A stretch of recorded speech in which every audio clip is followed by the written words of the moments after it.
course, looking at how to grow in 2018 and shoot left or dead. We'll take something on parental tips for rape in minors. Trust me, it's going to be all interesting and very informative this morning.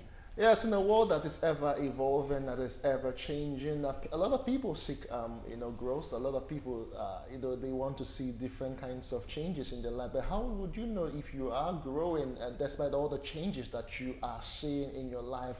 Does change necessarily means that you are growing? Our life coach or business and executive coach is here with us, and he will be doing justice to the topic this morning, and he will tell you how to grow this year 2018 like the champ that you are, that you can be. Welcome once again. We have Abiola Salami with us here in the studios. Good morning. Good morning to you. Thank you, everybody. Thank you. Good morning, guys. How you doing? Good morning, Abiola. Good to have you again. Thank you. Okay, so I don't know if I should say the word grow is synonymous to change. I don't think they're synonymous. But then a whole lot of people think that when you grow, you change. Of course, yes, when you grow, you change. But does it really mean that at every point in time when you change, you're growing? Okay. Let me start by saying this first point, that growing old is compulsory. Although some women don't want to hear that. But Like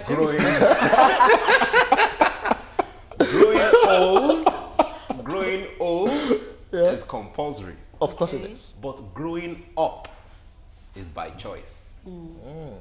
Growing old is compulsory. It's growing inevitable. up. It's inevitable.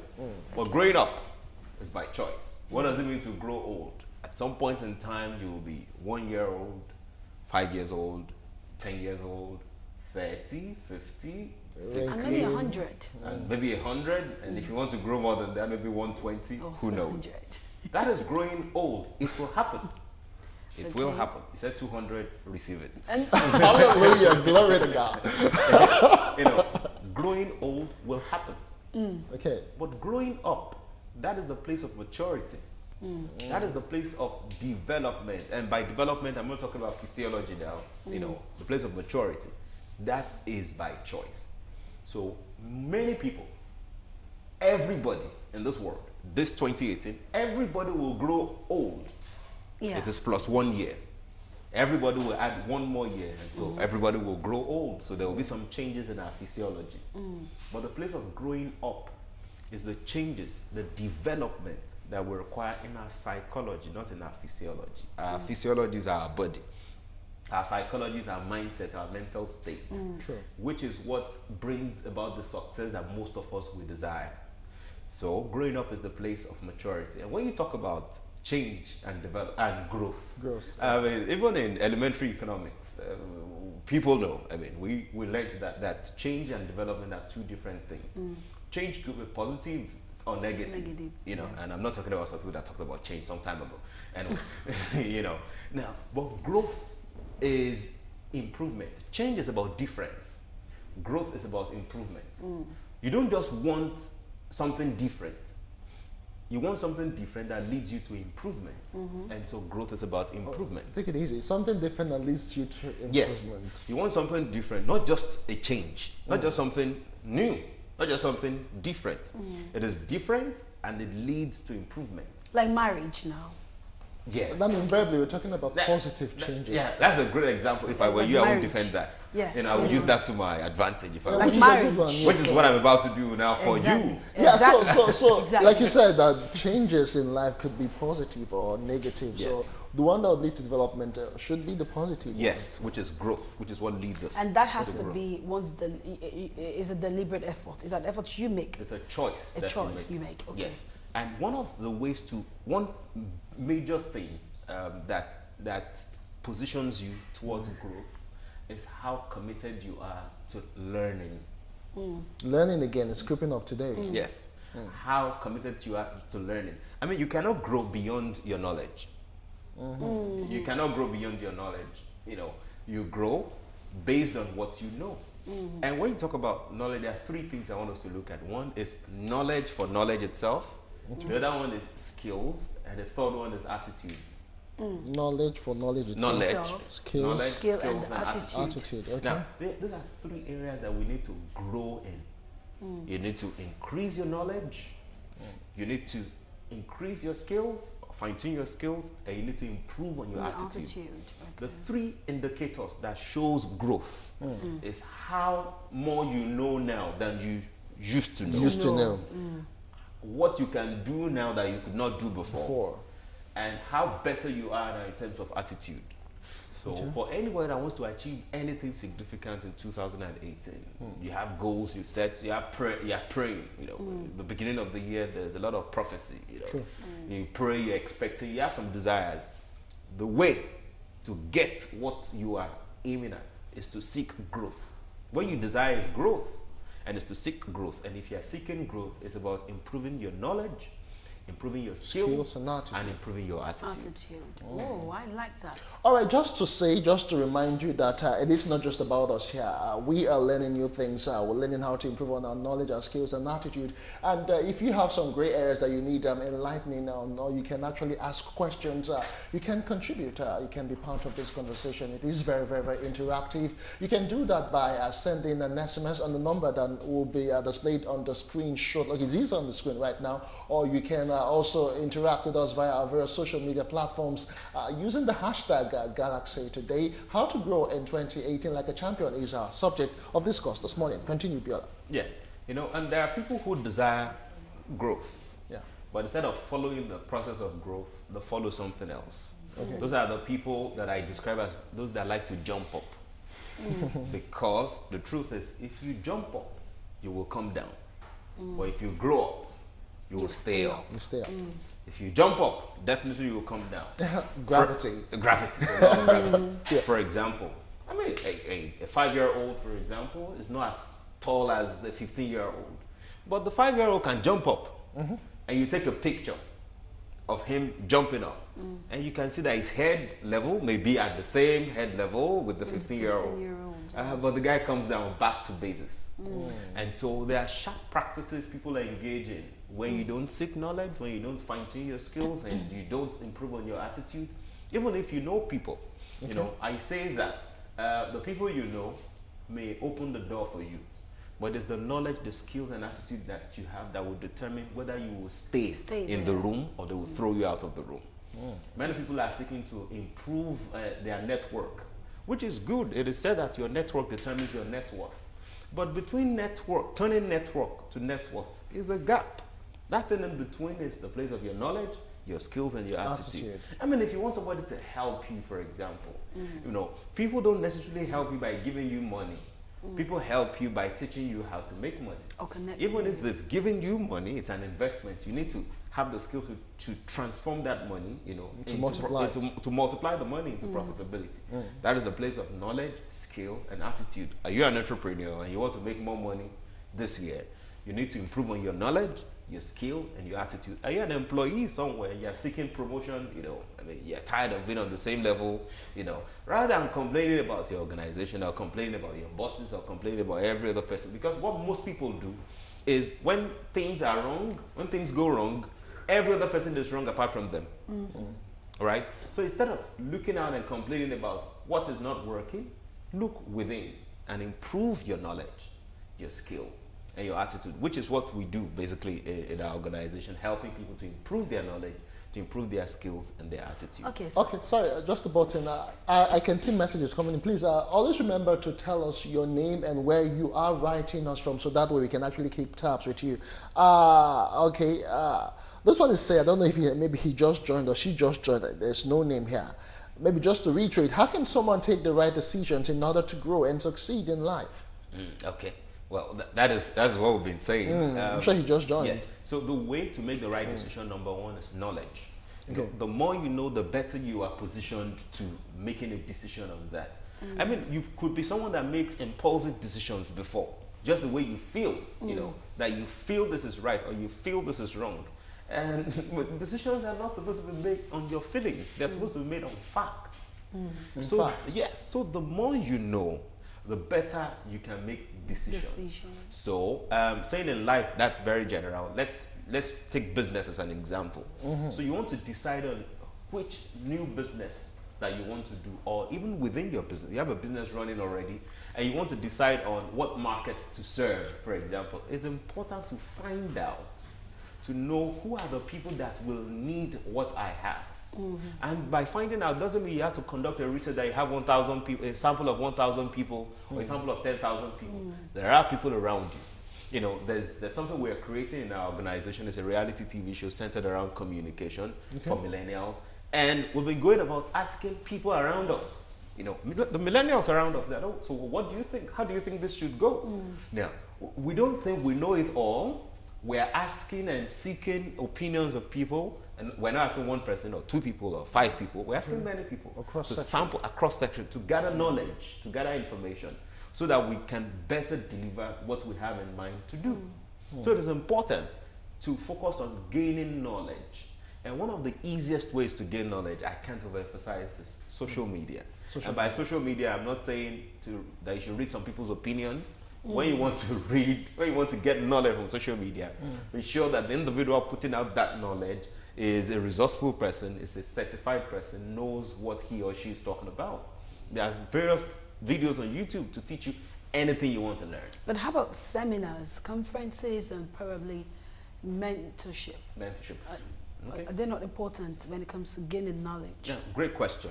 Which is even what we do, you know, in our organization. We have like 15 programs, 15 courses, you know, that we teach people, you know, through seminars, through in-house training, through implants, you know, training. About 15 courses where you can use to improve your knowledge, improve your skill, and improve your attitude as well. You know, many people will see an advert for a seminar, they will not attend, but they will see an advert, even when it is free. But they will see an advert for a concert immediately. They are there. Now, I'm not saying don't attend concerts. I'm saying that seek for balance, you know, in your life. Catch fun as much as you like. I like to catch fun too. Catch fun as much as you like. But in catching fun, don't catch fun at the expense of what gives your life meaning. Don't catch fun focusing on the things that take money out of your pocket. You also want to do things that will bring money into your pocket and bring meaning to your life. And the more skillful you are, the more attractive you are to money. Okay, fine. More questions just rolling in on the show this morning. This one says, my name is Agatha from Kaduna State. How do I improve or change my attitude? She wants to know. Okay, great question. The desire to change attitude is the beginning of change for you. The fact that you realize that you need to improve in that and change that. It is said that it is your attitude that determines your altitude, not your aptitude. The place of aptitude is knowledge and skill. The place of attitude is in your behavior. One of the easiest ways to improve your attitude is to listen to the people who matter around you. The people who matter to you and care for you, they have things they can share with you about how you can improve. They will give you feedback free of charge. They are giving you the feedback not to prove that they are anything, but because they genuinely care for you. So, is there anything people are saying to you? Do they say to you that, oh, you don't smile always? You know, how come you like frowning? That is the beginning of change. You know, how come you get angry? You know, that you get angry easily. Oh, so really, I don't know, I get angry easily, but now you know. Because the change of attitude and the improvement that we seek, the growth that we seek, we move from a state where I call unconscious incompetence to unconscious competence. The first level of unconscious incompetence is you did not know that your attitude is not right. So, but now you have listened to feedback from people. They've told you that this is the way you behave. So now you know. That is unconscious incompetence. You now move to the place where you now know that this thing is not right, that you need to improve on it. That is the place of conscious incompetence. That is, you now know that you don't know. You now move to the third stage, which is what I call conscious competence, which is where you now gather information that you know that you know. You know, the place to improve attitude, pay attention to what people are saying. That is where you pay attention and you ask them, how do you think I can improve? Attend seminars, you know, attend conferences, read books, you know, read books. When you go online, when you are online, because I'm sure that person goes online well, when you are online, go and read things that will develop your psychology, not just things that will entertain you. Entertainment is good, no doubt about it, you know, but after you entertain, what next? You know, that is the question. Now, as much as you now commit to that, then you move to the first stage, which is unconscious competence, which is you don't need to learn, you know, which is now you know, and you don't even need to apply yourself to say, oh, this is how I need to behave. that by default you behave right in certain circumstances. Okay, more questions and more feedbacks here. Although I'm getting, don't call this number. If you need to relate with us, just send an SMS and we will attend to it. Although some of these are not related, but let me just read one or two that I think that could fly. Okay, how can I improve? How can I overcome pleasing others at my own expense? Yeah. Great question. So the first question I would have loved to ask that person is are you sure that you are pleasing others at your own expense, or you want to be sure that you are not pleasing others at your own expense? Is it something that is happening and that happens over and over again? But this is the solution to it. It is good to care for people. It is said that people don't care how much you know until they know how much you care. But it's important for you to always draw the line, to know what you have the ability. You have limited ability. I mean, I don't care how much you've been motivated or inspired by somebody that you can do anything. You can't do everything. You can't be everywhere at every time. You only have 24 hours, and you need to sleep and wake up. You need to do certain things, and so you don't have all the resources in the world. You have limited resources as well. But what you want to always do is to ensure that you are there for people and you help as much as you can, not to your own expense. You need to always draw the line. People will ask you for more than you can give, always. People, for who people are, people will ask you for more than you can give, for more than you have. So I remember some years ago, somebody sent me a notice. The person said he needs 3 million naira. Can I transfer it to him in 30 minutes? I had to go. I checked the mirror around with that. Wow, let me look at myself. Well, so this guy is asking me for 3 M. He said, just send it to me. I just need to do a transaction in about 5 minutes time. That is what people will do. But you now need to know, what do you have? 1, 2. How much of it can you use to help? It's good to help people, but it's always important to draw the line. So, and always, at times we put ourselves in trouble with that because we overpromise. Because we overpromise. The way to go is underpromise and overdeliver. Okay, but I think, and just to say something about her, in a place where it has nothing, pleasing people at your own detriment, necessarily might not be in cash. It could be in a kind of overstretching yourself. Because sometimes I find myself in that kind of shoes. How do you balance that? I mean, you're to say no. You can't say no. And it feels like, okay, I can actually help out. But is it okay to say no sometimes? It's okay to say no, and you have to say no sometimes, but there are creative ways of saying no. No, okay. One of the creative ways of saying no is if somebody comes to you and asks for something and you know you cannot give it that time, you can refer the person to something, to something or to someone, right, else that you think can provide it. So you've not said no, get out of my face. You're saying, I care for you, but I'm not in the position to do this right now. But this is what I think you can do. When people ask you for anything, don't just turn them down as much as you cannot meet up. Make sure you still look for, refer them, refer them, look for something to say to them, refer them to something, Okay, let's say in a situation whereby someone tells you to help me babysit this child. Okay. And then you have to be out in maybe in 2-3 hours, and the person promises to be home within maybe 30 minutes, 1 hour, and the person is not around. Now, there are other options, but you don't want to try these options. You just want to stay. I'd rather stay, probably lose or forget about my own appointment and just babysit. Let me do, this part of you feel like, okay, I'm doing it for the baby anyway, this innocent child, let me just sit back. In a situation like that, where it feels like you're always stretching yourself, and you always want to put a stop to it, or probably just do to the point where you know you can do it. How do you do it? I mean, if you find yourself in such a tight corner, and the person is not there for you to tell the person, I can't continue, take over from here. What do you do? Okay, 1, if the sacrifice is worth it, it is okay. 2 is, at times you win some, you lose some. At times the reason you even try to seek to please that person is not just you want to please the person, because you probably know that the person has done something good for you before, or the person is about to do something good for you. So kind of what you are doing is a means to an end. Kind of is a means to an end. Okay. When the sacrifice is not worth it, and when it's not a means to an end, and you're about to lose something, it's important for us to be proactive. So you've come to me. You said just for 30 minutes or 1 hour, and I know I'm going out in 2 hours, right? The two of us will agree on how to go about to bring a third party in, you know, that because in about 30 minutes, I am going out as well. Most times, the reason people get to displease themselves and please others is they don't even share their own concerns, you know, the thing, they just said, oh, take this, and you just take it.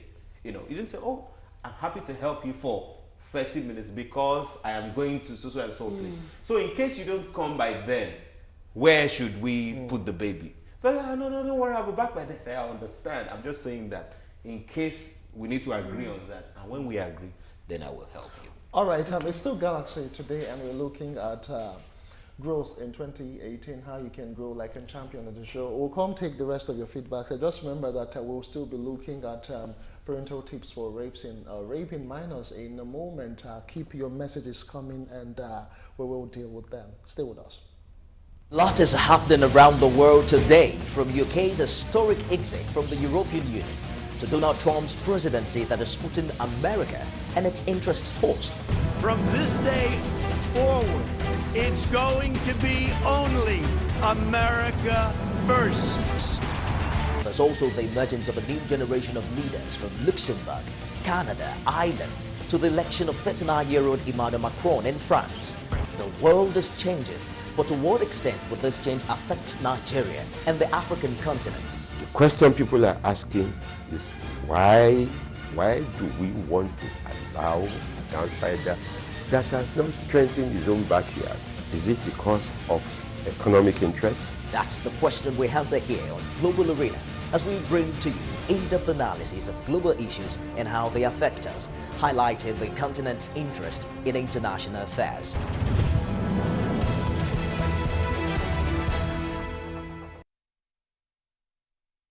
Are you a fashion designer with creative, eccentric, extraordinary, and mind-blowing designs? If yes, join us for auditions at the White House Hotel, Train Street, Ikeja, Lagos, with samples of your designs. Audition dates 9th, 16th, 23rd, and 30th of January 2018.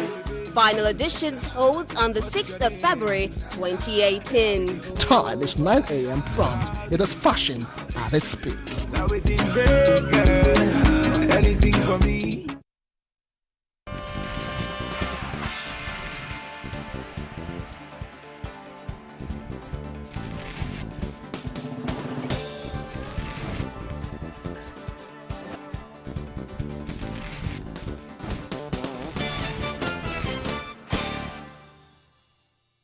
All right, welcome back. It's still Galaxy today, and we're about wrapping up on this segment of discussion. But let me see if I can take one or two SMSs before Abiola wraps it up.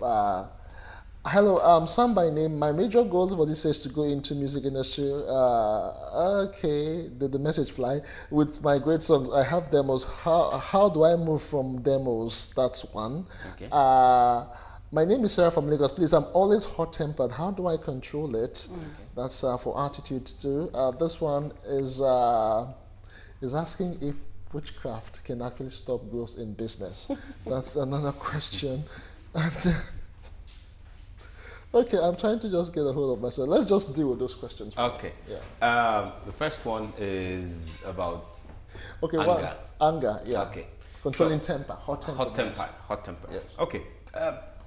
I can't give you a quick fix to this. You know, I can't just tell you that this is what worked and go and apply it. It's not a miracle because you didn't get here today. You know, some things must have happened and led to where you are today. But I'm glad that you've seen that you have hot temper and you want to improve. That is the beginning of growth that is desired. So what you need to do is to commit to a process, to commit to a learning process.